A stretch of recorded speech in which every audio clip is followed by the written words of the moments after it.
News 13 wishes anyone who is not participating in this year's Purge a safe evening, and for those releasing the beast, a successful cleanse.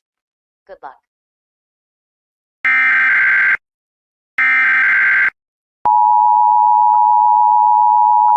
This is not a test. This is your emergency broadcast system announcing the commencement of the annual purge sanctioned by the U.S. government. Weapons of Class 4 and lower have been authorized for use during the purge. All other weapons are restricted. Government officials of ranking 10 have been granted immunity from the purge and shall not be harmed. Commencing at the siren, any and all crime, including murder, will be legal for 12 continuous hours. Police, fire, and emergency medical services will be unavailable until tomorrow morning at 7 a.m. when the purge concludes. Blessed be our new founding fathers and America, a nation reborn. May God be with you all.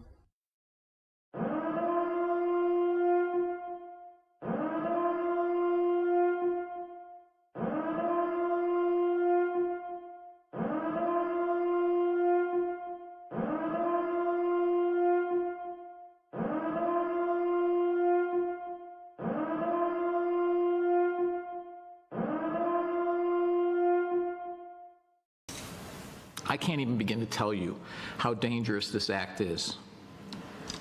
First, it was passed in the middle of the night with 40 minutes to read an 800-page bill, which is unacceptable. A wild overnight session of the legislature hit a boiling point early Saturday morning as Doug Wolf reports debate over the state's so-called Safety Act resulted in charges of racism by Democratic state lawmakers against House Republicans. Shortly after 4 in the morning Saturday, Democratic Representative Justin Slaughter pushed back on what he calls the steady drumbeat of lies. As of January 1st, 2023, the following things will go into effect, and people need to be aware of this. It abolishes cash bail for almost every offense. This includes, but isn't limited to, kidnapping, armed robbery, second-degree murder, drug-induced homicide, aggravated DUI, threatening a public official, and aggravated fleeing and eluding. Law enforcement agencies who have felt demonized by the Safety Act have mostly sided with Republicans who are using the act as a campaign issue.